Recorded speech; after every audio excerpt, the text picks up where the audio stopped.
The two sisters-in-law attended the parent meeting together. The younger one sat in the main seat like a queen. Because her son was the top student in his grade, every parent tried to flatter her and even asked for her son's study secrets. Meanwhile, the older sister-in-law was arguing with a staff member over parking fees. The scene made Hee-suk feel utterly humiliated. When she hurried over, the other parents looked at her with open disdain. Out of fear of embarrassment, the younger sister-in-law always pretended not to know her in public and often told her son never to admit he knew his cousin, afraid he'd be looked down on because of him. At that moment, a parent pushed leftover food toward Hae-ju while thanking her repeatedly. Since her son was always at the bottom of the class, everyone else could feel relieved. But Hae-ju didn't catch their meaning. Faced with everyone's mockery, she couldn't sit still any longer. On the way home, the younger sister-in-law scolded her for not spending more time managing Chang-soo. His poor grades embarrassed her own son at school. If she was too busy, she should at least find him a tutoring class. But when the child refused to study, what could a mother do? Since the youngest uncle was a lawyer and a well-known TV host, Hee-suk had time to focus on her son's education. Hae-ju's husband, on the other hand, was just a low-paid reporter. Their family was so poor, they could barely afford food, let alone extra classes. Faced with such a mother, Hee-suk could only feel helpless. She called her son after school to ask if he was home yet, but Ji-hoon said the teacher had assigned him to the same cleaning duty group as Chang-soo. Hearing that, Hee-suk immediately exploded in anger. She hurriedly asked if his classmates had found out they were cousins, and even warned him right in front of her sister-in-law never to admit knowing Chang-soo, telling him to ask the teacher to change groups right away. At that point, Hae-ju couldn't hold back anymore. She angrily rushed forward and grabbed Hee-suk by the hair, but just as the two were quarreling fiercely, they accidentally crashed into a tree by the roadside. Her son always ranked first in his grade, yet the mother was never satisfied. Every time he entered a competition, he would lose to the top student from another prestigious high school. Hee-suk believed it was because she wasn't strict enough, so she started an intense training program for her son. Even at 2 in the morning, she was still tutoring him. If he gave even one slightly incorrect answer, Hee-suk would slap him across the face. The boy was so terrified, he didn't know what to say. At that point, her husband, who was trying to sleep, couldn't stand it anymore. When he came out to talk, Hee-suk scolded him so harshly that he had to retreat back to the room. But she only cared about her son's grades, completely ignoring his health. Because of prolonged lack of sleep, Ji-hoon often had nosebleeds in class but never told his mother. Meanwhile, at her sister-in-law's house, Chang-soo did nothing but eat and watch TV. Seeing her useless son not even doing homework drove Hae-ju mad. Yet despite always being at the bottom of the class, Chang-soo had a surprisingly positive attitude. Whenever he saw his mother angry, he would try to cheer her up, but she only scolded him more for making her lose face. Chang-soo believed that with their family situation, there was no way he could study properly. Her mother comforted her daughter,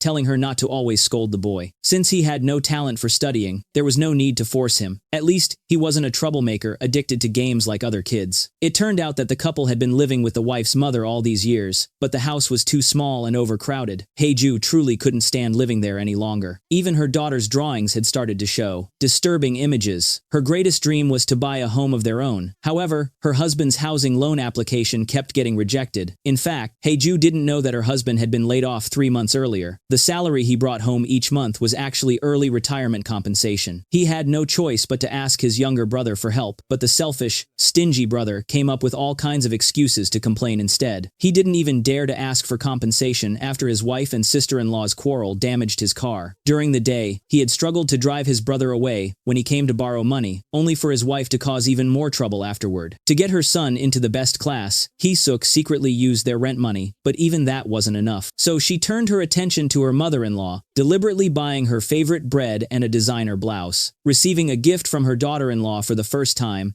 the old woman was so happy she couldn't stop smiling. But when she found out Hee-suk was there to borrow money, she immediately refused. The family's only income came from renting out the old villa left by the grandmother. Since she couldn't help, the mother-in-law felt too embarrassed to accept the gifts. After hearing that the old villa had been inherited by her mother-in-law, Hee-suk began harboring ill intentions. Before leaving, she secretly sneaked into the villa, only to overhear her father-in-law and grandmother discussing plans to let the eldest son, who had no place to live, move in. The in-laws' blatant favoritism made Hee-suk deeply resentful.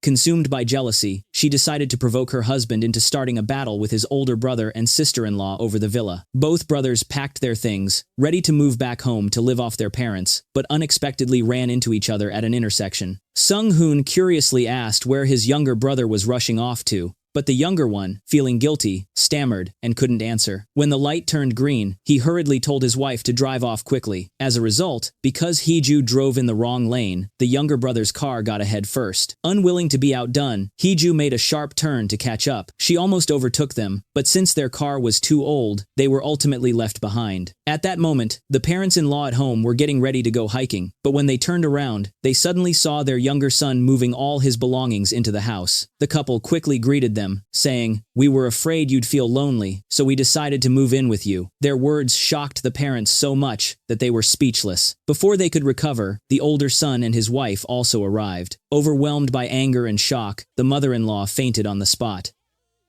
A few days earlier, the father had learned that his son had lost his job and often quarreled with his wife over housing issues. Believing his son's incompetence had caused his daughter-in-law's suffering, he discussed with his own mother about letting the eldest son temporarily move into the old family villa. Unexpectedly, Hee-suk had secretly overheard their conversation. Misunderstanding that her father-in-law intended to give the grandmother's property to the elder brother, she and her husband decided to act first and inform the family later, thinking that as long as they were shameless enough, no one could stop them. But no one knew that the mother-in-law had already rented out the house, and the deposit money had long been spent. She firmly opposed living together with her children, especially since no one had informed her beforehand, and they had suddenly barged in like that. In fact, Heju had also objected to moving back to rely on her parents, but since her husband suddenly lost his job and they couldn't afford the rent, they had no choice but to return. Seeing her mother-in-law's strong opposition, the older couple didn't dare move their belongings inside. However, the father said it wasn't the mother's house anyway,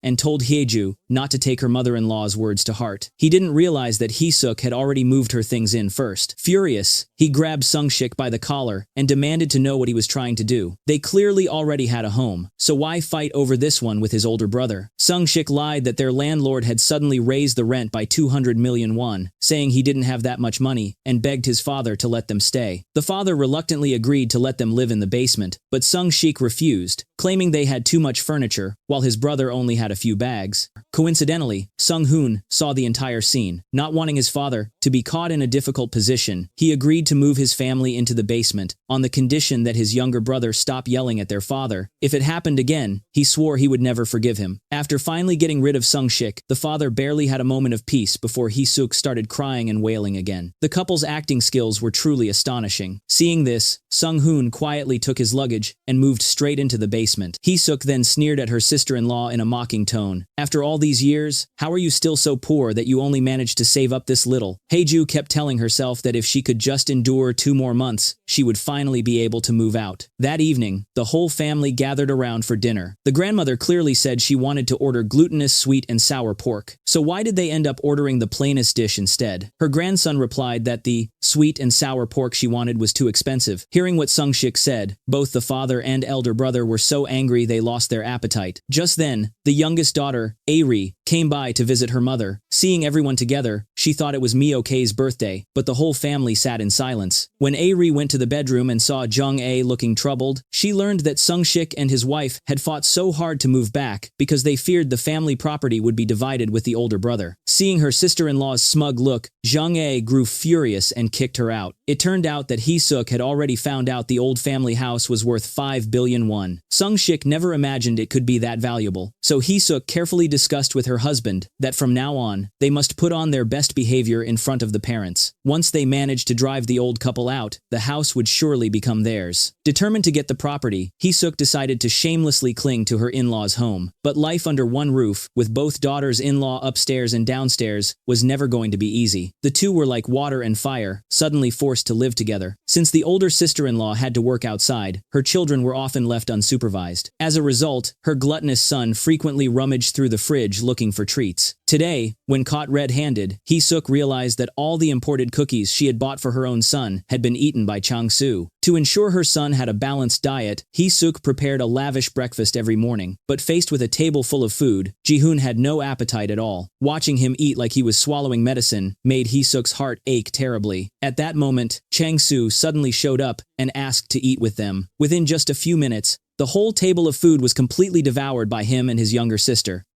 After the kids finished eating, Heju, who had just returned from work, hurried to take her daughter to school. Hee-suk asked her sister-in-law, "Don't you even prepare breakfast for your kids in the morning?" But Heju treated her as if she didn't exist. Since she was still fighting for the family inheritance, Hee-suk had no choice but to endure it. Just as she was about to drive her son to school, Chang-soo suddenly popped out from behind the car. Because the two boys were classmates, Hee-suk had no reason to refuse. She was always strict about her son's studies, not allowing even a second to be wasted in the car. But Chang-soo, being the lowest-ranked student in the school who only cared about games, made her grind her teeth in anger. She warned him sharply, "Can you not disturb Ji-hoon while he's studying?" But Chang-soo acted as if he didn't care. Furious, Hee-suk stopped the car and snatched his phone, thinking that would make her son focus on studying. Unexpectedly, Chang-soo fell asleep and started snoring loudly in the back seat. The entire ride, mother and son were tormented by his snoring to the point of madness. Upon arriving at school, Hee-suk told her son that if he got too sleepy in class, he should take the alertness pill she had packed for him. And when it was time for PE, he should tell the teacher he wasn't feeling well and stay in the classroom to study instead. Ji-hoon could only silently endure all of his mother's demands. Meanwhile, Chang-soo was still fast asleep in the car. It was his first time not taking the bus to school, so he wasn't used to arriving so early. Seeing how her sister-in-law could raise such a shameless child, Hee-suk was utterly speechless. Just as she was about to turn and leave, she happened to run into the convenience store owner. It turned out that because Chang-soo was never full after meals, he often bought things on credit there. As a result, Hee-suk had to pay 400,000 won for his bread debt. After several days of this, she couldn't take it anymore. It was one thing that Hae-ju didn't make breakfast for her kids, but why couldn't she even come home early in the evening, leaving Hee-suk to cook dinner for everyone? She even began to suspect her sister-in-law was doing it on purpose, just to annoy her. But hadn't Hee-suk promised to take good care of her parents-in-law when she moved in? How could she be complaining already after cooking just a few meals? Furious, Hee-suk grabbed her sister-in-law and snapped that she had only promised to take care of their father-in-law, not anyone else.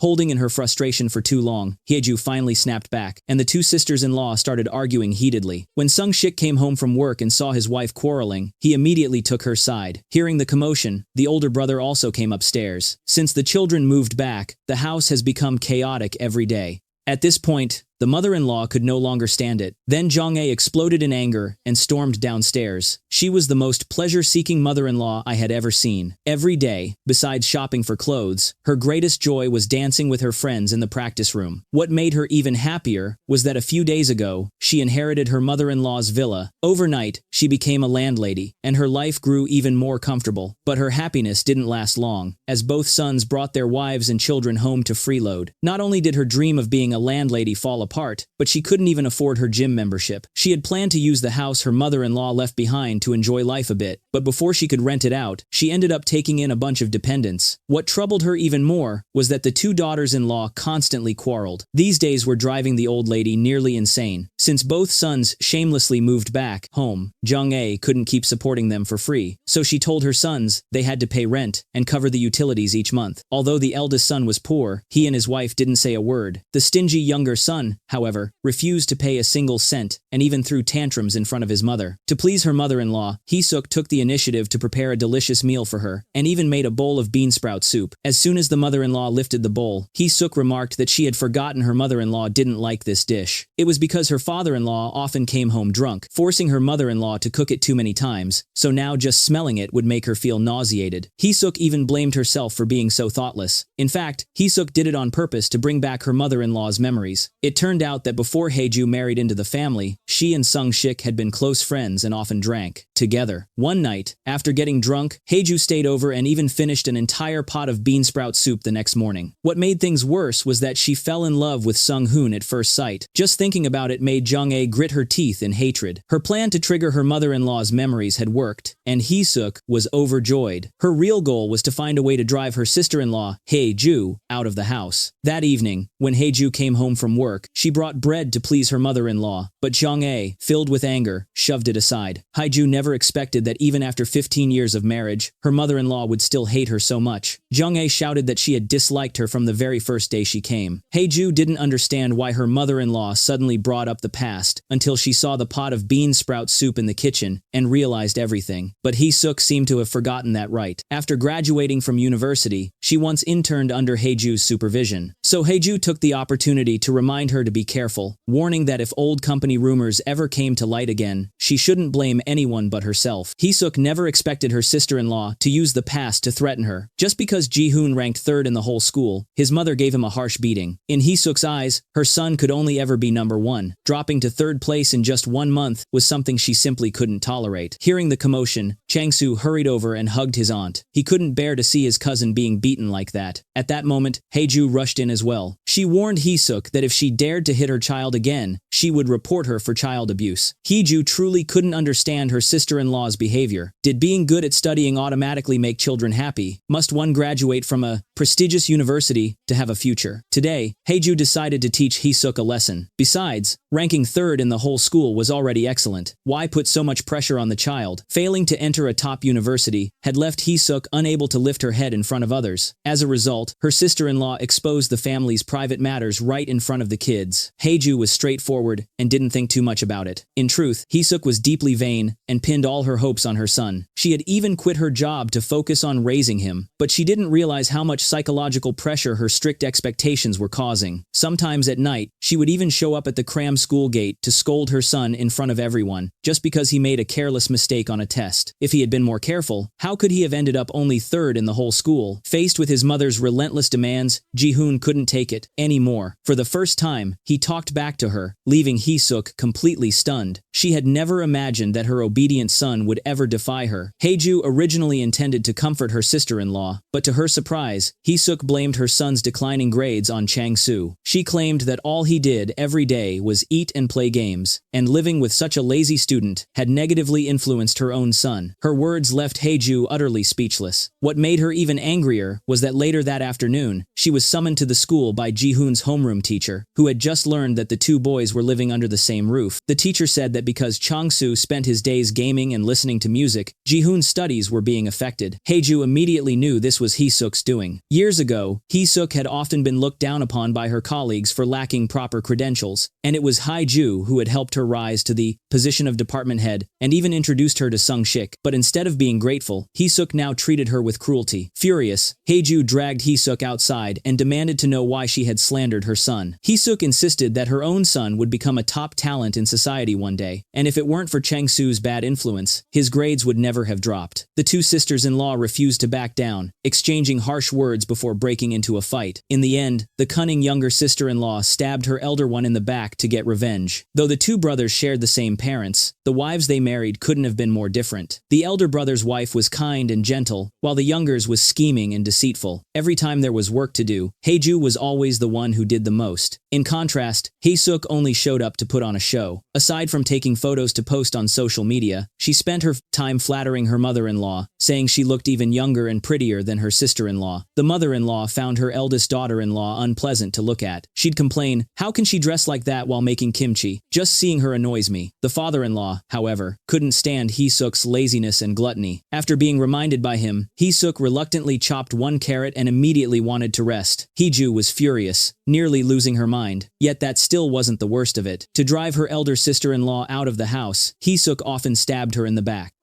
One day, while teaching her mother-in-law how to use a smartphone, the old woman sent a message to Hae-ju, but Hae-ju had forgotten what name she'd saved her under and didn't realize it was from her. Hee-suk then told mom that her sister-in-law must have ignored it on purpose, since the message showed as read. The mother-in-law, who already disliked Hae-ju, grew even angrier after being ignored. When she sent another message, the naive Hae-ju thought it was from someone else and angrily scolded the sender. Hee-suk pretended to be indignant, openly confronting her sister-in-law while repeating the mother-in-law's complaints word for word. Only then did Hae-ju realize the person she had scolded was her mother-in-law. She hurried upstairs to apologize, but the old woman yelled at her for saving her name in the phone as Jeong-ae instead of something respectful. "Look at Ji-hoon's mother," she snapped. "She saved mine as my beloved mother-in-law." The mother-in-law didn't have time to listen to Hae-ju's explanation and ordered her to immediately change how she addressed her. After being scolded harshly by her mother-in-law, Hae-ju was left speechless, while Hee-suk secretly rejoiced inside. But Hae-ju knew perfectly well that all of this was orchestrated by her scheming sister-in-law. Furious, she wanted nothing more than to give Hee-suk a good beating. Just as Hee-suk was basking in her triumph, she suddenly received a call from her brother. mother. He told her that Ji-hoon wasn't feeling well and had been taken to the hospital that morning. Hee-suk assumed it was just an excuse for her son to skip school, but her brother insisted it was serious and urged her to come to the hospital right away. Yet the mother, obsessed only with grades, showed no concern for her son's health. She even said she had worked hard to secure him an extra tutoring spot, so she needed to go register him right away. Little did she know that because of her constant pressure, her son hadn't been getting enough rest for a long time and had developed an early-stage blood infection. The boy had sneaked into the fridge to steal food but was caught. This time, however, Hee-suk didn't scold him. Instead, she went out of her way to buy Chang-soo a box of sushi. Though it was nearly expired supermarket sushi, Chang-soo was still delighted. Her real reason for doing so was that she didn't want Chang-soo to eat the salmon sushi she had prepared for her son when she went to pick him up later. Chang-soo mentioned that Ji-hoon didn't attend his tutoring class that day. Furious, Hee-suk stormed into her son's room and demanded to know why he hadn't gone. Ji-hoon, half awake and weak, said it was because he wasn't feeling well, but his mother didn't believe him, assuming it was just an excuse to skip studying. To ensure her son could study properly, Hee-suk changed his meals every day and even took him to regular checkups at his clinic. She believed it was practically impossible for him to get sick. She then told him, "I've already signed you up for a boarding school this winter break. You'll be studying there the whole vacation." Helpless, Ji-hoon asked, "Mom, what's the point of forcing me to study so much?" Hee-suk snapped back, "So you can get into Seoul National University, of course." To her shock, Ji-hoon retorted, "And then what? Become a doctor or a judge just to throw innocent people in jail for money? Aren't doctors also the ones who only take on expensive surgeries?" Hee-suk couldn't believe her son was talking back to her. Downstairs, Chang-soo was sharing the sushi he'd bought with his sister, but upon hearing the shouting upstairs, he angrily pushed open Ji-hoon's door. He thought Ji-hoon was being ungrateful. How could he argue with his mother after all her hard work? Just then, Hae-ju returned from work, heard the commotion, and quickly pulled her son away, telling him never to go downstairs uninvited again. As a result, Chang-soo explained that since his mother never had time to cook for him, he had gone downstairs to find something to eat. He didn't ask much from her. He simply admired his aunt, who not only handled all the housework, but also kept her room tidy and clean. More importantly, she cooked warm meals for Ji-hoon every day. Angered, Hae-ju scolded her son, "If you like it there so much, then go live with them." Chang-soo cheerfully replied, "I'd love to," though she yelled at him. Deep down, Hae-ju felt guilty. Still, she had no choice, given how things were in the family. The next day, the school organized a volunteer activity, but Ji-hoon, who was already weak, collapsed on the spot. Frightened, Chang-soo rushed him to the hospital. After receiving the test results, he quickly called Hee-suk and told her that Ji-hoon was showing early symptoms of sepsis. Hee-suk couldn't understand how her son's health had deteriorated, failing to realize that she herself had caused it by putting him under immense pressure. Weeks earlier, her brother had already noticed something was wrong and had advised her not to force her son to study all the time, telling her to let him get proper rest. With only 1 year left before the college entrance exam, there was no way Hee-suk would let her son rest. As soon as Ji-hoon showed slight improvement, she forced him to leave the hospital so he could take the test the next day. Her brother, furious, dragged her straight into his office. They had a fierce argument over Ji-hoon's condition, but Hee-suk stubbornly refused to listen. Meanwhile, overwhelmed by unbearable psychological pressure, Ji-hoon decided to end his life. Fortunately, his uncle discovered him in time and saved him. Knowing that things couldn't go on like this, the uncle decided to reveal a secret that had been hidden for 15 years. When the woman learned that the child she had raised for 15 years wasn't her biological son, she nearly lost her mind. It turned out that 15 years ago, both sisters-in-law had given birth at the same hospital, but due to a nurse's mistake, their babies had been switched. The absurd incident shocked both mothers so much that they fainted on the spot. When Hee-suk returned home and saw the boy who was supposedly her real son, she nearly broke down. Looking at the child she had always despised, she was filled with confusion and despair. She blamed her elder sister-in-law, asking why she had to move in with them. If not, none of this would have happened. But in truth, it had been Hee-suk who had fought to move in first, and now she was unfairly placing the blame on someone else. Even back when she got married, Hee-suk insisted on having her wedding on the same day as her sister-in-law's. She couldn't understand why, out of so many hospitals, her sister-in-law had to give birth at the one owned by her brother. Because of that, both families were thrown into utter chaos, living in constant torment. Sung-shik tried to calm his wife down, saying he didn't believe such a thing was possible. "Ji-hoon inherited not only my intelligence but also your perfect figure," he said. "Just look at Chang-soo. He's as fat as a pig. How could he possibly be my son? But at that moment, something seemed to click in Sung-shik's memory. He rushed into his mother's room, frantically searching through old photos from his school days. When he saw the chubby boy in the pictures, his whole body tensed up. Back then, his older brother always doted on him, sharing all his food, which was why Sung-shik had grown up as a plump little boy. Hyung-sup remarked that at that age, Sung-shik had looked exactly like Chang-soo does now. In a daze, Sung-shik walked back out and happened to see Chang-soo, who was even dressed in clothes identical to his. Trembling, he put his glasses on the boy's face, then compared him to the photo. The result was undeniable. The two looked exactly alike. The DNA test results confirmed that the two children had indeed been switched at birth. The nurse responsible for the mistake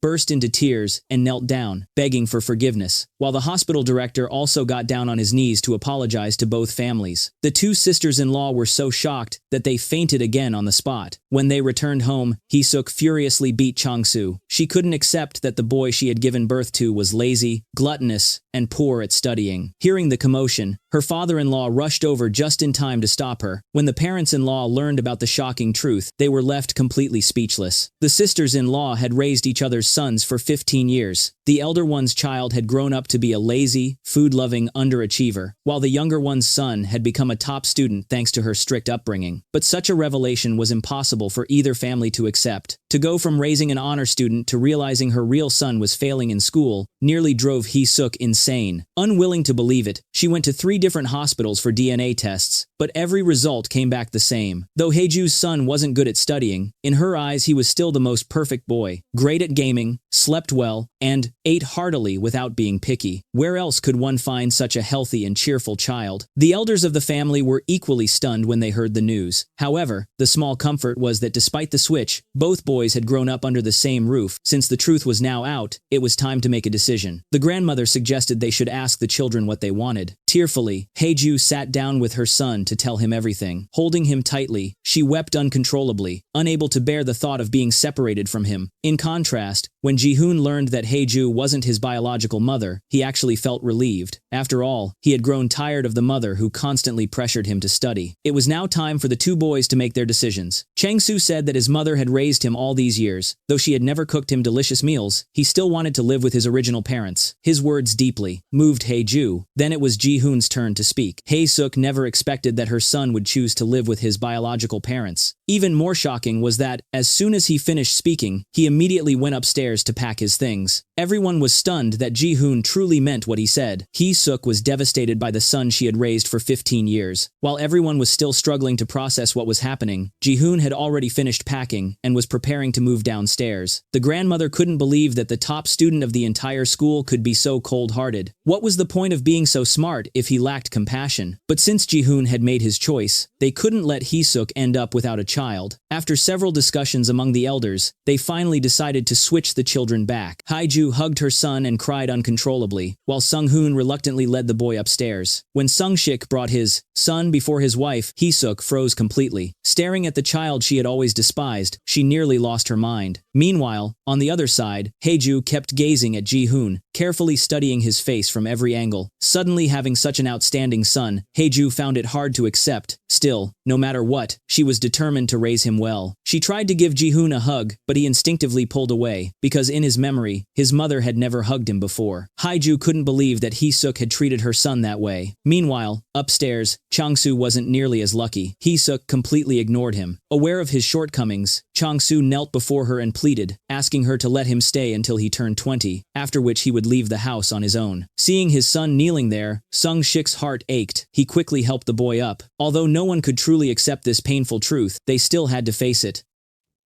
After comforting his wife, Sung-shik also went out to console his son. The two sisters-in-law had raised each other's children for 15 years, and now they had no choice but to switch them back. Yet raising Ji-hoon into the top student of his grade hadn't been easy for Hee-suk. Now that her son was gone, she secretly ordered Chang-soo to keep an eye on Ji-hoon's studies. Knowing he could never meet Hee-suk's expectations, Chang-soo decided to work hard over the winter break to please his new mother. His goal was to move up from the very bottom of the class to 3rd place from the bottom. Hearing what Chang-soo said, Hee-suk was so furious that her blood pressure shot up. She knew this school like the back of her hand. Standing before Chang-soo were 3 other students. One had flown to the US. After the first day of exams to compete in an international contest, another had been expelled for cheating, and the third had withdrawn because his grandfather passed away. Yet even then, Changsu still managed to rank dead last. To Heesuk, this child was utterly hopeless. What made her even angrier was discovering that he had eaten raw ingredients meant for the next day's family meal. The food was supposed to be used for soup in the morning, but Changsu had skewered it and eaten it all, and now, even at 10 p.m., he was still eating. "You're already as fat as a pig," she shouted. "Can't you at least control yourself?" Meanwhile, Haeju also had to discuss something important with Ji-hoon. Due to the family's financial situation, she couldn't afford to send him to as many extra classes as his former mother did, which made her feel very guilty toward him. Ji-hoon, full of doubt, asked, "Are you like my former mother too, hoping I'll be the top student in the whole grade?" In truth, Haeju had never expected her son to be anything special. She only wished for him to be healthy and happy. She didn't expect that, even without extra classes, Ji-hoon could still rank in the top 10 of his grade. She couldn't believe she had given birth to such an outstanding boy. Unable to hold back, Haeju once again wanted to hug her son. Though Ji-hoon wasn't used to it, it was the first time he felt the warmth of a mother's embrace. Not wanting his new son to feel wronged at home, the unemployed Sung-hoon decided to work as a laborer at a construction site, but after only a few days, he was accidentally seen by his father. Feeling sorry for his son, Hyung-sup came home filled with sadness and discussed with his wife about using his pension to help Sung-hoon open a fried chicken restaurant. He knew that after the children were switched back, Sung-hoon could no longer live as before, since Ji-hoon's educational expenses were much higher than Chang-su's. However, even so, Jong-ae refused to use the pension money to open the shop for him. "If they spend all the money, what will we do when we're old?" This cold-hearted woman drove her husband to the brink of fury. He warned her that if she continued acting this way, he would divorce her, and after the divorce, he would divide half of their assets among the children, so they could use it as business capital. Jong-ae guessed that her husband's wish to open a shop for their son must have been instigated by her daughter-in-law behind his back, so she went to find Haeju, determined to settle the score with her. In order to fight for the inheritance, Heesuk and her eldest sister-in-law both moved into their mother-in-law's house. However, the stingy old woman didn't want her children living there for free. Jong-ae told her husband to visit their son's home every month, record the electricity and water usage, and demand repayment, and she would also make the children pay monthly rent. But Hyung-sup said, "As parents, how can we bring ourselves to demand such money from our children? After all these years, I can't believe my wife has become so cruel." The scheming Heesuk not only refused to pay but also sweet-talked her mother-in-law.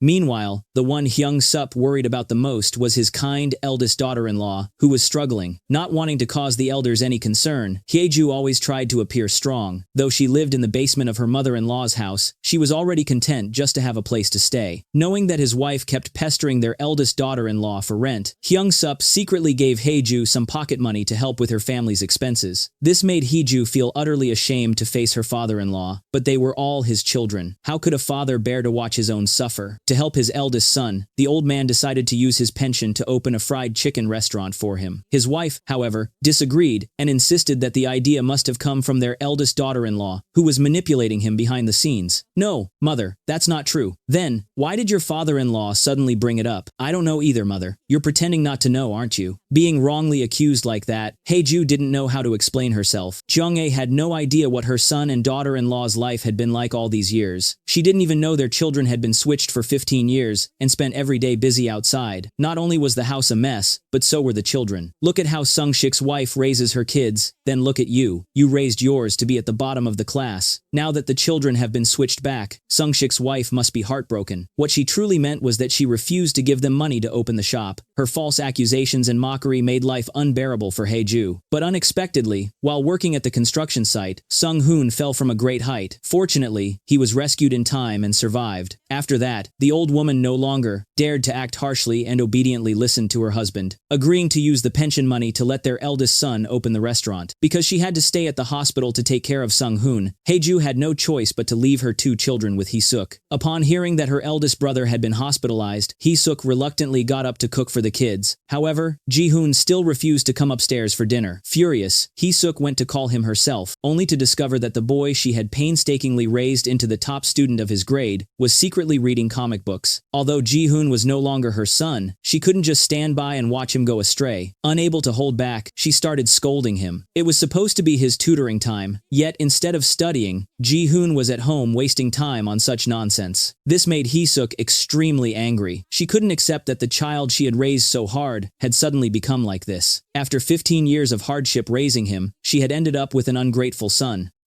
Seeing his mother crying in pain in her room, Chang-soo felt sorry and went to comfort her. He thought that children rarely considered their parents' feelings, so he told her not to be sad anymore. Although Chang-soo knew his new mother didn't like him, he didn't mind. On the contrary, he believed Ji-hoon was an unfilial son, and even wanted to teach him a lesson on his mother's behalf. Despite being hurt by Ji-hoon, Hee-suk still hadn't come to her senses. That day, on her way home, she happened to see Ji-hoon playing basketball, and angrily called out to him. Since the high school entrance exam was approaching, she advised Ji-hoon to make good use of his winter break. But Ji-hoon coldly replied, "What does that have to do with Aunt?" Being hurt by her son again and again, Hee-suk felt pain deep in her heart. Meanwhile, Hee-ju happily returned home and even bought Ji-hoon's favorite, fish-shaped pastries. But no matter how many times she called, Chang-soo didn't respond. It turned out he was in the kitchen, happily enjoying a meal. Seeing her son eating so freely, Hee-ju couldn't help but get angry. Now that Chang-soo had a new mother, he not only ignored her calls but hadn't come downstairs to visit her even once since he left. It seemed this heartless child was truly raised in vain. To him, whoever bought him delicious food was his real mother. Moreover, Chang-soo enthusiastically showed Hee-ju all the premium food that Hee-suk had bought for him. With all those delicacies, how could he possibly care about the fish pastries Hee-ju brought? On the other hand, Hee-suk could no longer bear to watch her son fall apart. She couldn't stand seeing the child she had raised for 15 years slowly wither away. Ji-hoon then said, "So what if I read comics or play basketball? I'm even planning to go to an internet cafe to play games tomorrow." Hearing that, Hee-suk was completely stunned. She never imagined the son she had raised with her own hands would become so cold-hearted. "Do you hate me that much? I don't want to go back to how things were before. I've had enough." This time, Ji-hoon completely broke Hee-suk's heart. Since her son hated her so much, she decided not to bother him anymore. Still, she hoped he would study hard and not ruin his life out of anger. That night, Hee-suk lay awake, unable to sleep, overwhelmed with sadness. Since her former son no longer listened to her, she resolved to properly reform her new son, the lazy and gluttonous Chang-soo. The first step in that reform was to get rid of his excess fat. But Chang-soo, who had never suffered before, couldn't even run for 5 minutes before collapsing to the ground, exhausted. Even though the boy was completely worn out, Hee-suk, being a strict mother, had no intention of giving up easily. Moreover, she wanted to turn him into a shining star. Under her relentless pressure, Chang-soo had no choice but to keep going. After struggling for 3 hours, he was starving and eagerly looked forward to mealtime, only to run into Hee-ju as soon as he walked in. Hearing that her sister-in-law planned to reform the son she had raised, Hee-ju couldn't help but find it ridiculous. She knew that boy all too well. "Mom, please save me. Get out of my way. I've had enough of your heartless betrayal." It seemed Chang-soo had forgotten how, just a few days ago, he proudly showed Hee-ju all the premium food Hee-suk had bought for him. Coldly, Hee-ju asked, "If your new mom treats you so well, why are you coming to me?" But Chang-soo was so hungry that he begged her, "Mom, can you please give me something to eat?" But Hee-ju told him to call her aunt from now on. What she needed to do now was to properly nourish her top-ranking son. Ever since the children were switched, Hee-ju realized that her new son looked incredibly handsome when studying. Worried he might be tired, she couldn't help but ask Ji-hoon what he wanted to eat, but he replied that he wasn't used to snacking while studying. That only made Hee-ju admire him even more. Seeing such a change in problems, Hee-ju's attitude, Hee-suk refused to lose and became even more determined to reform Chang-soo. After being brainwashed by his new mother, Chang-soo decided to forget everything and start anew. The next thing Hee-suk prepared for her son was a single bean originating from the Andes Mountains in South America. In other words, each day Chang-soo was allowed to eat only that one bean and nothing else. After that, Hee-suk would tutor him to improve his overall ability, making him read books first. She believed that through her hard work, she could surely change her son. But before a single day had passed, Chang-soo had disappeared. It turned out he had been caught stealing sausages at a convenience store. When he came back, she confiscated all his pocket money. The next day, Hee-suk carefully cooked the bean for her son. Staring at it in his bowl, Chang-soo found it impossible to swallow. So he sneaked to his old house to steal cookies, only to be caught by Hee-suk. At that moment, the commotion inside the house happened to be overheard by Hee-ju. She couldn't bear to see Chang-soo suffering, so she made up an excuse, saying she had bought fish-shaped pastries for Hee-suk. Seeing the pastries in Haeju's hands, Chang-soo's mouth watered uncontrollably. Facing such a useless son, Hee-suk was so furious she was about to break down. Although Chang-soo was no longer her son, after raising him for 15 years, Haeju couldn't stand watching him being treated so harshly. But Hee-suk said, "Chang-soo is no longer your son, so you'd better stay out of it. If you hadn't spoiled him all those years, would he be this fat like a pig now?" Since he had eaten so much, Hee-suk demanded that her son exercise for 3 hours before going to bed. At this point, no matter how much Haeju pitied him, there was nothing she could do. That night, she couldn't help but sigh to her husband, "My sister-in-law is really too harsh and mean. Watching Hee-suk treat our child like that every day breaks my heart." Sung-hoon advised his wife to stop worrying about it.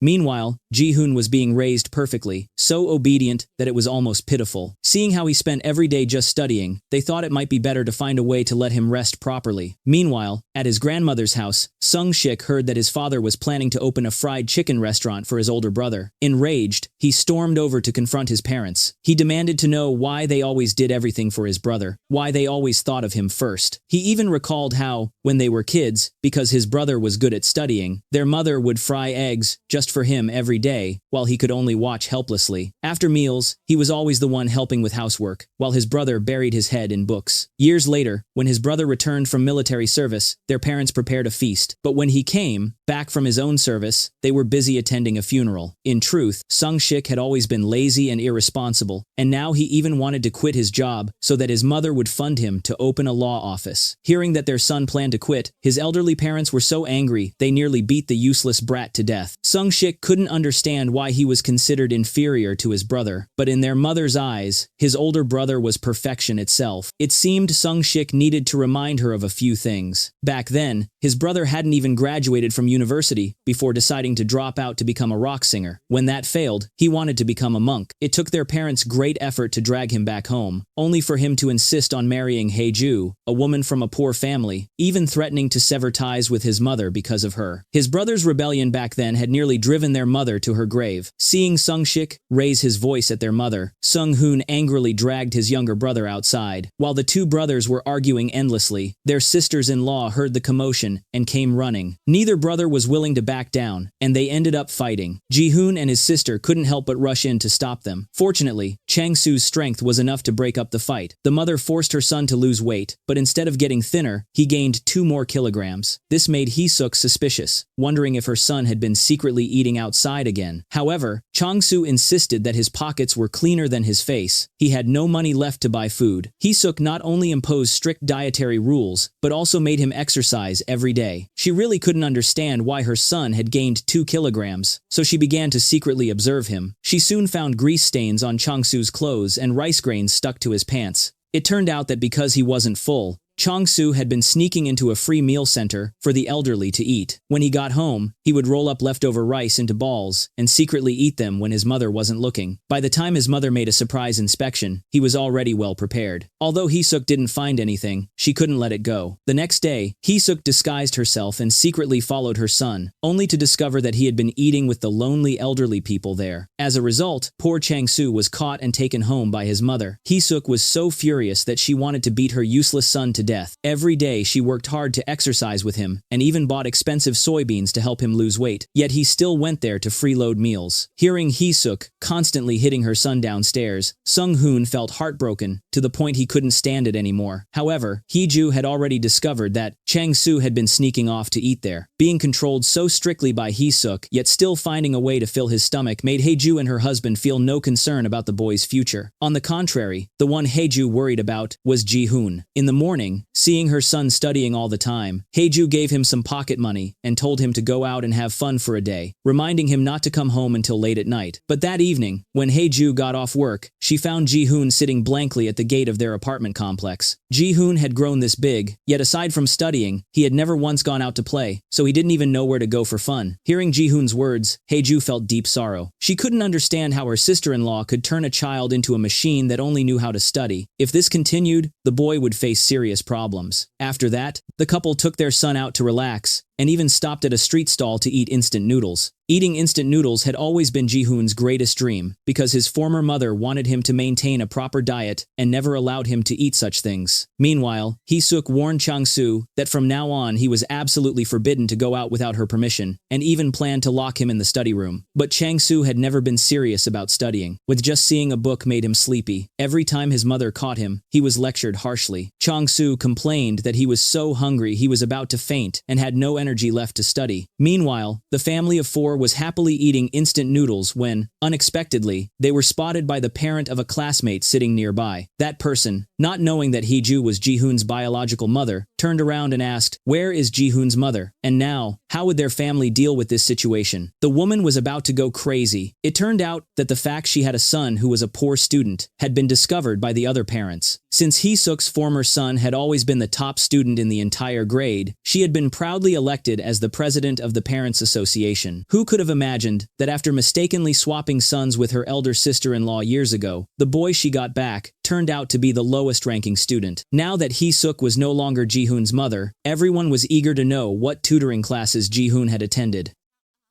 Meanwhile, Haeju's phone immediately became a hotline, with everyone asking her about her son's study methods. But Haeju was always busy making money, and had never cared about her child's education. Suddenly being bombarded with all kinds of questions drove her nearly insane. Furious, Hee-suk rushed downstairs and scolded Ji-hoon for revealing the secret. "Did you do this because you wanted to show off to your classmates that you've switched to a mother you like?" In fact, Haeju didn't even know that it was Ji-hoon who had said it. It turned out that when she took Ji-hoon out yesterday, they happened to run into his classmates. Ji-hoon, being an excellent student who had never gone out to play before, finally told them the truth after being pressed repeatedly. Hee-suk wanted to know what her sister-in-law thought about this matter, but Haeju said she could only tell the truth. Hee-suk believed that if this became public at school, both children would become laughingstocks among their classmates. Therefore, while she could accept Chang-soo as her son at home, she still wanted to remain Ji-hoon's mother at school. Although Chang-soo wasn't good at studying, Hee-ju had always treated him like a precious gem. Yet Hee-suk felt humiliated for having such a son. She didn't deny her sister-in-law's words. She truly couldn't accept that her son had gone from a top student to a poor one overnight, and the conversation between the two mothers deeply wounded Chang-soo's pride. If Hee-suk truly thought that way, Hee-ju hoped she would return Chang-soo to her immediately. "I'll also raise both children well." Those words awakened Hee-suk. After all, her sister-in-law was always busy with work, so it would be perfect to leave both kids in her care. She couldn't just stand by and watch Ji-hoon's high school entrance exam be ruined by his aunt. As the new semester approached, the two mothers attended the parent meeting together. Hee-suk still spoke to everyone in the tone of a proud mother of an excellent student, while Haeju, knowing nothing, was busy eating and drinking. Just as Hee-suk was enthusiastically talking, one parent who knew the truth exposed their real identities on the spot, saying that only a mother who graduated from a prestigious university like Haeju could give birth to a child like Ji-hoon, unlike certain people who graduated from third-rate universities, and still flaunted themselves using someone else's child. Although the two sisters-in-law didn't get along, when someone targeted her sister-in-law, Haeju absolutely refused to let it slide. Having her secret revealed in front of everyone, Hee-suk decided not to hide it anymore. So what if her son was a poor student? Furious, she collapsed from illness right then and there. Meanwhile, after attending the class meeting, Haeju also started to feel troubled, because she had now replaced Hee-suk's position and was successfully elected as the president of the Parents' Association. Her son had gone from being a poor student to an excellent one, and as a mother, she couldn't help but feel proud. In the past, because her son wasn't a good student, Haeju was always the target of ridicule among the other parents. But things were different now. Thanks to her son, she had become the president of the Parents' Association. To curry favor with her, everyone frequently brought gifts to please her. Being suddenly flattered by everyone left Haeju stunned. This immediately made her understand why her sister-in-law had forced her son to study so hard. So she asked Ji-hoon how well he thought he could rank in the upcoming exam. Ji-hoon replied, "That day you said, as long as I make it into the top 10 in the grade, that's enough." Now that Haeju had experienced the glory her son brought her, deep down, she definitely hoped he would remain the #1 student in the whole school. However, Ji-hoon didn't want to enter a prestigious high school. He wanted to go to a regular one, and even dreamed of becoming a magician. Meanwhile, Hee-suk had been bedridden for 3 days. Sung-shik advised his wife not to obsess over academics anymore. If Chang-soo wasn't good at studying, she should try to discover his other talents. But to Hee-suk, this child was beyond saving. What talent could there possibly be to discover? Sung-shik thought Chang-soo had a strong physique and suggested letting him try wrestling. If he could win a world championship, wouldn't that be even better than being first in the entire grade? After being hurt time and time again, Chang-soo no longer saw any hope for his future. Heartbroken and hopeless, Hee-suk stopped cooking soybeans for his diet and started ordering takeout for him instead. But faced with all the delicious food, Chang-soo couldn't eat a single bite. Instead, the warm-hearted boy ran out to help his mother with the grocery shopping. Knowing he had made his mother lose all her dignity, he thought about it carefully and decided to start wrestling, just as his father had suggested. However, wrestling was nothing like what he had imagined. It required grueling training, and he endured countless hardships along the way. For someone lazy and gluttonous like him, he was considered a disgrace among wrestlers. But all Chang-soo wanted was to make his mother happy. On his first day of school, Chang-soo told his mother,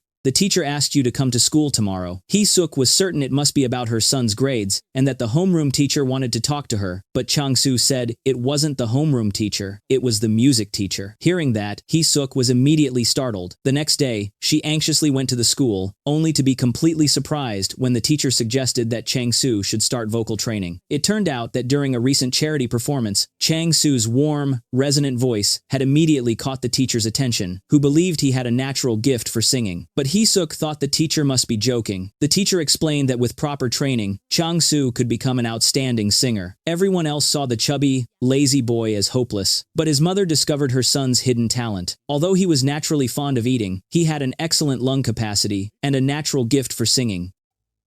Excited, Hee-suk wanted to tell her sister-in-law about it. She believed that Hae-ju had truly underestimated the son she had raised for 15 years. But Hae-ju thought that the word talent had nothing to do with Chang-soo. When Hee-suk mentioned that she planned to nurture Chang-soo's singing skills, Hae-ju burst out laughing on the spot. Classical music. If there's anything musical about him, it's probably that he's better suited to playing the drums. Hee-suk couldn't understand how Hae-ju could look down on the child she had raised for so long. The music teacher said, "Our Chang-soo is full of musical cells, and even has the potential of a tenor." The two sisters-in-law, now excited, came closer to ask the boy what he thought, but Chang-soo, wanting to please his mother, was still hesitating about whether he should pursue wrestling instead. The next day, however, Hee-suk brought him to meet the professor. Chang-soo looked at his mother with doubt, lacking confidence and unsure if he truly had any singing talent. But since Hee-suk had finally found a glimmer of hope, she was determined to do everything she could to nurture him. As expected, Chang-soo's warm, resonant voice was acknowledged by the professor. The mother and son were overjoyed. Chang-soo felt deeply grateful to this new mother who had given him hope for his future. Seeing such a promising child, the whole family was filled with happiness, and Hee-suk even prepared a cake for her son. At that moment, Hee-ju's feelings were a mix of many conflicting emotions. She believed that giving Chang-soo to Hee-suk had been the right decision. She had raised him for 15 years, without ever discovering what he was good at. Yet after just 3 months under Hee-suk's care, his talent had been brought to light. Thinking back on all those years, she realized how little attention she had given her son. She truly wasn't a good mother. Meanwhile, Ji-hoon was still dreaming of becoming a magician and had long forgotten about studying. He even asked Hae-ju to do his homework for him. Hee-suk quickly received a call from the principal, learning that Ji-hoon had dropped to 10th place in his grade. She was about to lose her mind. When she came downstairs, she not only found her sister-in-law doing Ji-hoon's homework, but also discovered his secret dream of becoming a magician. Just then, Ji-hoon came home from school. While Hee-suk was scolding him, Hae-ju also happened to return from work. Feeling embarrassed, Hae-ju wanted to explain, but Hee-suk was too angry to give her a chance and scolded both of them harshly. That evening, Sung-shik couldn't hold back either and came to reproach his elder brother and sister-in-law. He worked so hard to earn money to raise Chang-soo, yet they let Ji-hoon slack off like that. To better educate the children, Hee-suk decided to take care of both of them herself. She was truly the most responsible mother I had ever seen. She not only set strict standards for her own son's studies, but also brought her sister-in-law's child over to teach together. Ever since Chang-soo's new mother discovered his musical talent, he not only saw hope for the future but also began living a more refined life, and even had his messy appearance transformed by his new mother. The child she had raised for 15 years suddenly changed like this, leaving Hae-ju so shocked she didn't know what to say. way. Hae-suk's mother said they must live elegantly and stay neat even at home. Hearing Chang-soo say that, instead of being pleased, Hae-ju scolded her son harshly. "What's the point of dressing like that at home? Won't you still spill kimchi on your clothes?" Chang-soo replied that he wouldn't eat that much anymore. He also told Hae-ju that tonight's dinner was just a cup of barley tea. Seeing her son acting so pretentiously, Hae-ju felt a splitting headache from anger. Meanwhile, in order to find the best vocal teacher, Hae-suk began using her strong social skills and quickly infiltrated the inner circle of parents in the vocal class. Eventually, she managed to find the whereabouts of one of the parents. Hae-suk and the mother of that student even held a ritual all night at a temple, and finally, her efforts paid off. She obtained the contact information of a very famous vocal teacher. Just as the two sisters-in-law were full of hope for their children's futures, Chang-soo came home crying, saying that others had made fun of his hairstyle, claiming it made his face look even bigger. Hae-suk, displeased with her sister-in-law's parenting, decided to take all the children to her own house. But taking care of 3 kids at once immediately increased the household expenses significantly. Sung-shik couldn't understand why he had to pay for his brother's child's extracurricular lessons. Hae-suk said that if she didn't do it, her sister-in-law would never spend that kind of money on her child. Because of this, the couple ended up having a big argument. To control the household expenses, Hae-suk began targeting her mother-in-law. She proactively invited her to go grocery shopping and picked out enough supplies for half a month. Seeing Hae-suk buy so many things, her mother-in-law scolded her for not knowing how to save money. When it came time to pay, Hae-suk pretended to panic and said she had forgotten her wallet at home. Seeing the situation, her mother-in-law had no choice but to pay for everything. However, once they got home, Hae-suk showed no intention of paying her back. The more Jung-ae thought about it, the more wrong it seemed, so she told Mio-K about what had happened. As soon as Grandma heard it, she immediately knew it must have been one of Hae-suk's tricks, so Grandma came up with a way to get the money back, by inviting Hae-suk to play cards. Both of them thought they could use this method to win the money back, but to their surprise, Hae-suk turned out to be a card expert. Not only did Jung-ae fail to win back her money, but she also lost another 10,000 won. Watching her money slip away like that, Jung-ae felt very upset.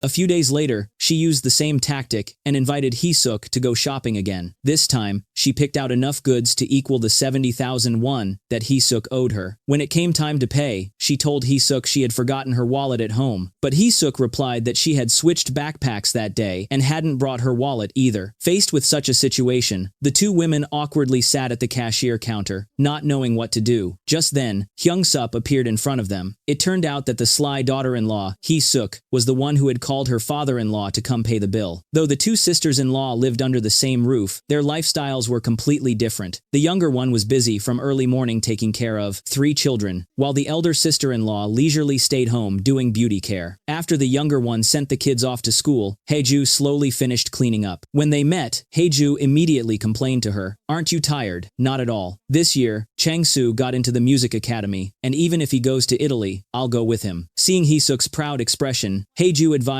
her not to focus all her energy on her child. Sung-shik was about to run for the National Assembly, and that was no small matter. But Hae-suk didn't care about that at all, because she knew that no matter how hard her husband tried, he wouldn't be elected. Besides, she had no interest in grown-ups. In her eyes, she only cared about children who were still developing. She even told Hae-ju to quickly clear out the cabinet in the living room, as she had spent a large sum of money buying a piano for Chang-soo that would be delivered soon. However, Hae-suk had no idea that a family meeting was being held to criticize Sung-shik. Everyone in the family opposed his plan to run for the National Assembly, believing he should just stick to his old job and continue working as a lawyer. Sung-shik didn't want to live an ordinary life. His biggest dream was to become an important figure. He even blamed his parents, saying they must be afraid he would spend money recklessly, since all the family's money had already been given to his older brother to open a fried chicken shop. Hearing this, Sung-hoon immediately dragged his younger brother into the room. He warned him that if anything went wrong during the election, public opinion would turn harshly against him, and his life would be ruined. But Sung-shik ignored his brother's advice, telling him that the corporation where he served as legal counsel would cover all his campaign expenses. He wouldn't use a single cent from the family, and even mocked his brother, saying he was useless and would spend his whole life selling fried chicken. However, just a few days later, the older brother read in the newspaper that the corporation Sung-shik worked for as legal counsel had been exposed for tax evasion. Moreover, a crowd of reporters had gathered at the entrance of Sung-shik's law office. He hurriedly called his brother, but Sung-shik, unaware of what was happening, thought his brother was inviting him him out for fried chicken and hung up before heading downstairs. As soon as he stepped outside, he was surrounded by reporters. The shocking scene left him terrified. His older brother quickly rushed in to rescue him. The whole family soon learned about the incident, and their mother fainted from fear. Hee-suk frantically called her husband to ask what was going on. Sung-shik, terrified himself, burst into tears as he called his wife for help. The first thing he said was to ask Hee-suk to bring him a pair of underwear. Hearing this absurd request from Sung-shik, his older brother was so furious, he nearly lost it. When Hee-suk heard that her husband was in trouble, she couldn't sit still any longer. She asked her sister-in-law to take care of the 3 children, and hurried out right away. Having to look after 3 kids at once immediately left Haiju flustered. She not only had to supervise their homework, but also cook soybeans for Chang-soo's diet. She found these chores unbearably boring, but for the children's sake, she swallowed her complaints. Unexpectedly, as soon as Chang-soo put a bean in his mouth, he began criticizing his former mother, saying he had only asked her to cook 1 bean, and she hadn't even cooked it properly, expressing great disappointment. Hearing that, Haiju could no longer contain her anger. All morning you've made me buy you a record, then run the bathwater for you, and now you're complaining about the beans I cooked. Do you really think I'm your servant? But Chang-soo confidently replied, these are all things my mom, Hee-suk, does for me every day, so please pour me a glass of water. Meanwhile, Hee-suk and the others were racking their brains trying to figure out how to get her husband out. In the end, Sung-hoon had to make up a story that the fried chicken shop was holding a free tasting event to distract the reporters. While they were busy eating inside, he quietly sneaked Sung-shik out. After struggling all night, the 3 of them finally made it back home. They thought they had escaped safely this time, but unexpectedly, a crowd of reporters was still gathered in front of their house. As a result, the family's biggest concern suddenly shifted from the bribery scandal with the corporation to Sung-shik's personal life. Everyone questioned him. What exactly is your relationship with this female announcer? Didn't you have meals together, and even exercise together? Immediately afterward, Hee-suk gave Sung-shik a severe beating. Having such a responsible mother was truly rare. Even when her husband was taken away by the prosecutor's office for investigation, Hee-suk calmly managed the children's studies and told them, no matter what happens to our family, it has nothing to do with you. These are all adult matters. The adults will handle them. Your only responsibility now is to study well. However, Ji-hoon, the smartest among the 3 children, disagreed with his former mother's approach. Do we really have to keep studying like this? It's not like we're in prison. Hee-suk couldn't believe that the child she had raised for 15 years could say something like that. Sitting beside him, Chang-soo also felt that Ji-hoon had gone too far. Just then, their argument was overheard by Hee-ju. She told the children to go back to their rooms, then began scolding Hee-suk herself. But Hee-suk said, since we're living together, I can't just sit by and watch the kids be lazy like this. If they don't study properly now, what will they do in the future? I don't want to see these children end up at the bottom of society. However, Hae-ju retorted, and how do you know they won't have a bright future? Your husband graduated from a prestigious university and even became a famous lawyer, but isn't he being investigated by the prosecutor's office right now? You keep forcing the kids to study all day. Wouldn't it be better to teach them how to be good people instead? Faced with such a sister-in-law, Hee-suk was truly at a loss for words.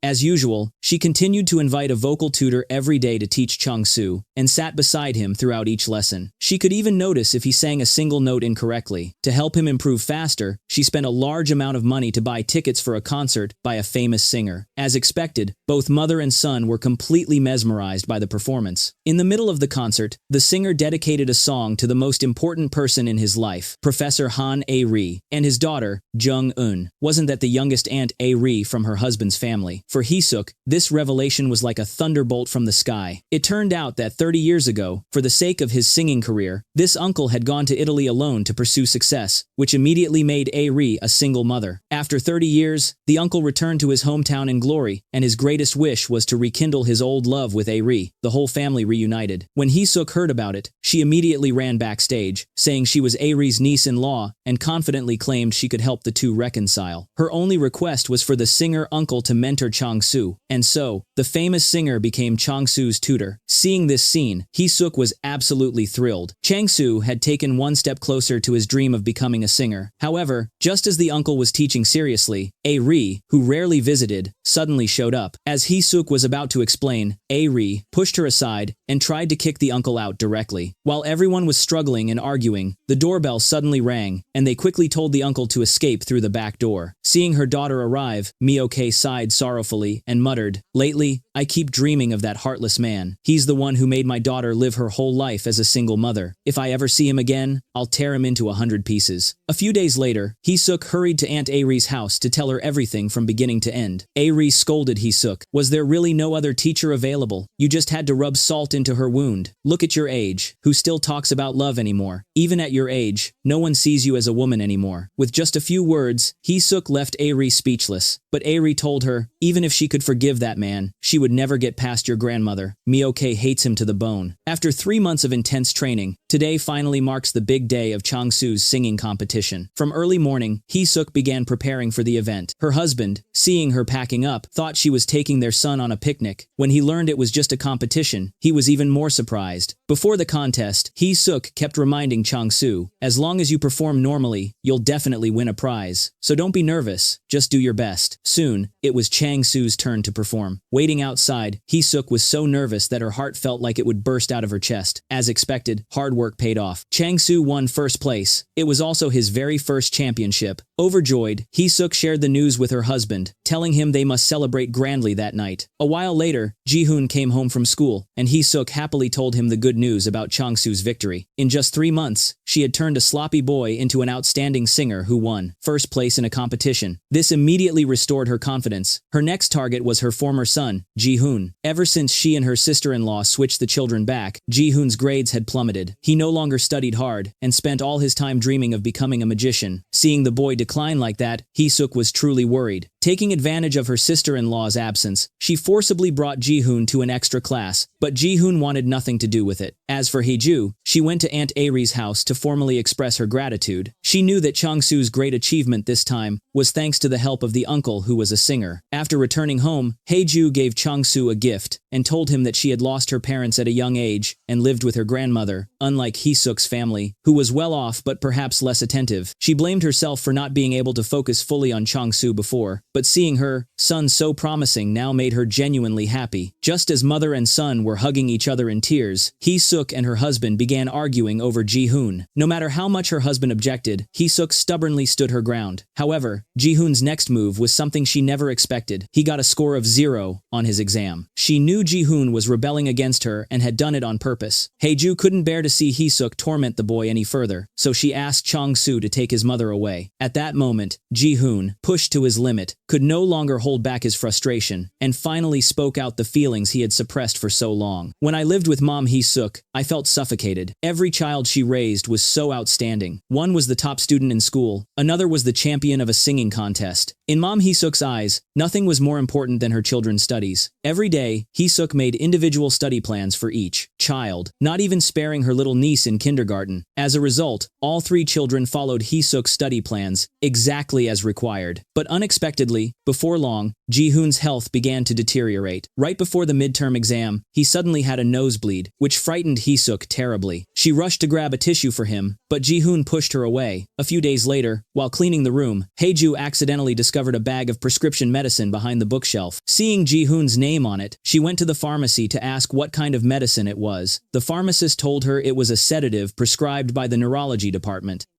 That evening, when she got home, Hee-ju asked Ji-hoon, "When did you start taking this medicine?" But Ji-hoon refused to answer. She couldn't understand why a 16-year-old boy would need to take such medication for such a long time. Ji-hoon told Hee-ju, "This was prescribed by my uncle a long time ago. I haven't taken it in a while." But Hee-ju still felt uneasy, so she went to Ji-hoon's uncle's hospital to find out the truth. However, the nurse at the clinic firmly refused to let her see Ji-hoon's diagnosis report, which made Hee-ju feel extremely suspicious. Coincidentally, another nurse overheard their conversation and rushed to the uncle's office to report, "What should we do if they find out we switched the children?" Ji-hoon had been suffering from depression and had even contemplated ending his life, all because he had a strong-willed mother who constantly monitored his studies, which brought him immense pressure. Over time, this pressure caused a severe change in his mental state. To escape such a family environment, Ji-hoon chose to attempt suicide. Only his uncle knew about it. To save his nephew, the uncle and Ji-hoon fabricated a shocking lie. As the hospital director, he told Hee-suk and Hee-ju that they had taken home home the wrong baby years ago. This revelation threw the entire family into chaos. Ji-hoon had thought this lie would free him from his mother, but unexpectedly, Hee-suk still clung tightly to his education and refused to let go. By coincidence, Hae-ju discovered the medication Ji-hoon had been taking, and only then did his uncle admit the truth. Hearing it, Hae-ju was nearly devastated. She couldn't believe someone would use such a serious matter as a joke just to treat Ji-hoon's illness. No matter how much his uncle tried to explain, Hae-ju refused to accept his apology. She couldn't tolerate seeing her own son, Chang-soo, being ignored like that. She told Ji-hoon's uncle, "I will report this to the prosecutor's office. He must be punished accordingly." After leaving the office, Hae-ju collapsed to the ground. She didn't know how to face Chang-soo, nor what consequences would follow if the family found out. When she got home, Hae-ju dragged Ji-hoon out and scolded him harshly. She had always believed Ji-hoon was like a good and studious boy and never imagined he could do something so horrifying. Even if you want to escape your mother's control, you can't treat blood ties like a joke. If your mother found out, how heartbroken do you think she would be? She must have worked so hard to raise you. Everything your mother did was for your own good. She even became a full-time housewife for your studies, giving up a very promising career. No matter how much Ji-hoon begged, Hae-ju insisted on taking him home to make him tell the whole truth. But at that moment, Chang-soo and Hee-suk were happily singing and dancing together while discussing the next song to practice. Seeing the two of them so joyful, Hae-ju swallowed her words. Her son had completely adapted to his current life. He treated Hee-suk even better than he used to treat her. Hae-ju felt that if she didn't tell the truth, she would truly collapse. But Ji-hoon begged his aunt not to expose anything. "Aren't Chang-soo and his mom happy right now? Can't we just keep living like this?" When Sung-hoon found out, he also thought Ji-hoon's actions were too cruel to treat something as sacred as blood ties as a joke. But Ji-hoon said he deeply admired Chang-soo. Chang-soo could do what he loved every day, while his own mother didn't see him as a son, only as one of her achievements. Even his father had never really cared about him. They didn't even know what he truly wanted. Once again, Ji-hoon pleaded with his uncle and aunt, "Can you keep this secret for me until I get into college? That way, not only will we save on Chang-soo's vocal lessons, but even my living expenses are cheaper than his." Right. Indeed, to afford Chang-soo's singing lessons, Hee-suk and her husband even took part-time jobs at the eldest brother's fried chicken shop. The lengths Hee-suk went to for her son's education were unbelievable. She not only bought an expensive piano, but also brought in the singer uncle as a tutor. When the top 2SC family moved houses, everyone else brought essential items, but Hee-suk only carried her children's study materials. To earn more for her son's lessons, she even dragged her husband to work part-time at a restaurant, and Chang-soo did not disappoint her. He won first place in the singing competition. But soon after, the singer uncle came to say goodbye to Hee-suk. Since Airi refused to reconcile with him, he felt there was no point in staying. However, Hee-suk was not about to let such a teacher leave easily. She had already come up with her final plan. She told the uncle to bring a fake medical report to Airi and tell her that he was terminally ill, with only 3 months left to live. This method worked exactly as she had hoped. Airi tearfully told Mioke that her life was truly miserable. Right after that, Hee-suk rushed to Airi's house to fan the flames even more, saying, "Why is it that every beautiful woman's life is so full of suffering? Even though he has a God-given voice, your man only has 3 months left to live." Hearing that, Airi cried even harder, feeling that fate had treated her far too unfairly. As expected, under Hee-suk's manipulation, the relationship between Airi and the uncle changed dramatically. Airi allowed him to move in and spend the remaining 3 months of his life together with her. When the sister-in-law learned about it, she thought Hee-suk must have gone insane. If her father-in-law isn't dead in 3 months, her mother might send him off herself, but Hee-suk simply told her sister-in-law to keep quiet. The second music competition for Chang-soo was scheduled for the end of May, so there was still plenty of time. After settling Chang-soo's issue, Hee-suk returned home and immediately began lecturing Ji-hoon, since his midterm results were extremely disappointing this time. Hearing the argument between mother and son, the rest of the family came out to see what was happening. Hee-suk tried to drag her son into the room for a lesson, but Ji-hoon flatly pushed her away. Everyone was stunned by Ji-hoon's reaction. They all criticized Hee-suk, saying she was being too harsh. "Ji-hoon isn't even your son anymore, so why do you still insist on controlling him? If he doesn't want to do it, then stop forcing him." Even her husband said, "All we need to do is take good care of Chang-soo. What's the point of doing all this?" Everyone agreed that Hee-suk's discipline was far too strict. Constantly forcing a child to do things he didn't like would only lead to trouble sooner or later. The entire family ended up arguing again because of Ji-hoon. This put Hae-ju and her husband in a difficult position.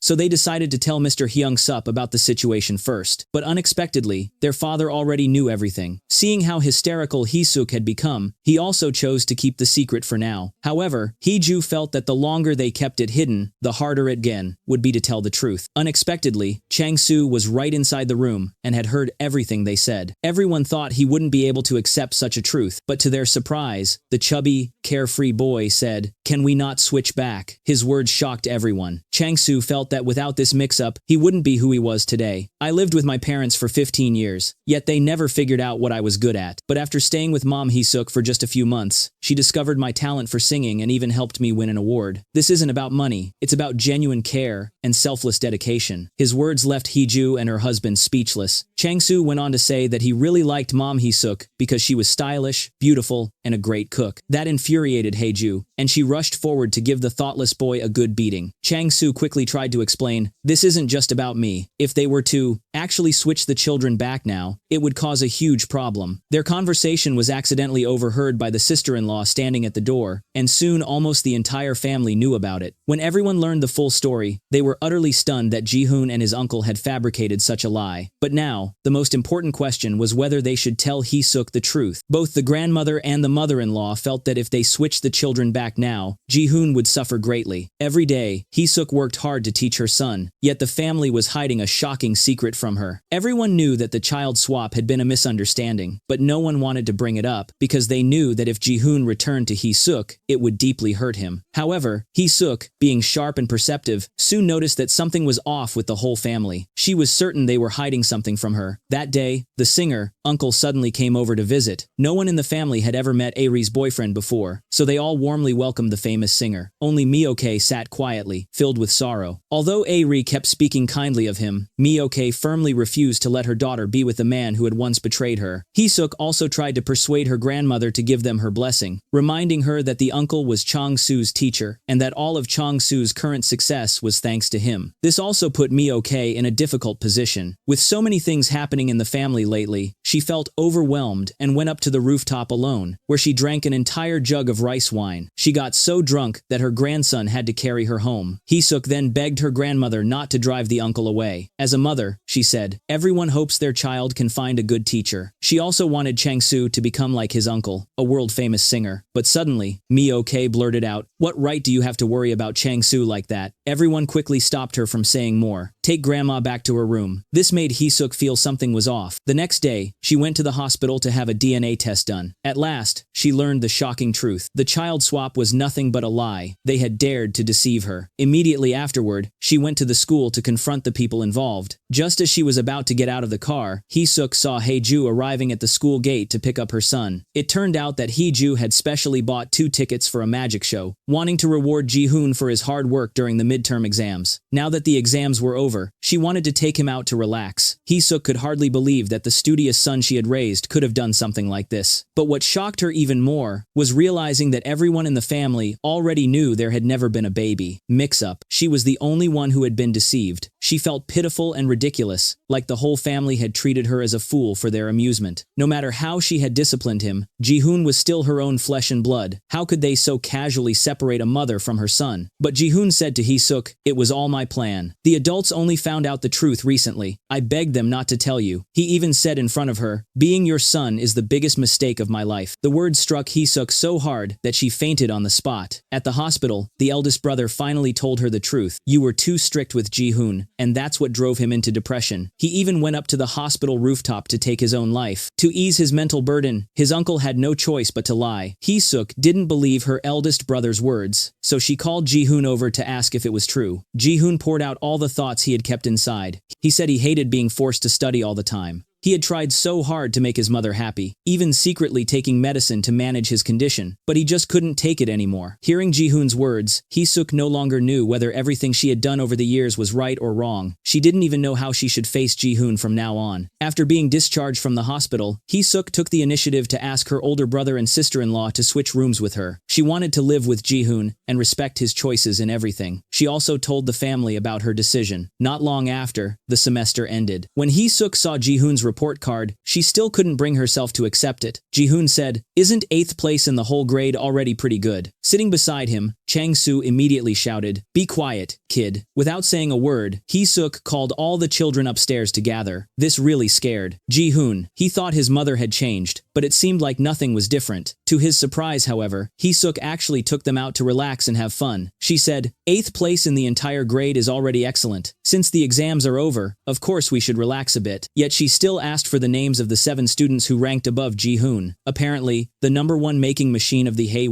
family was about to start up again.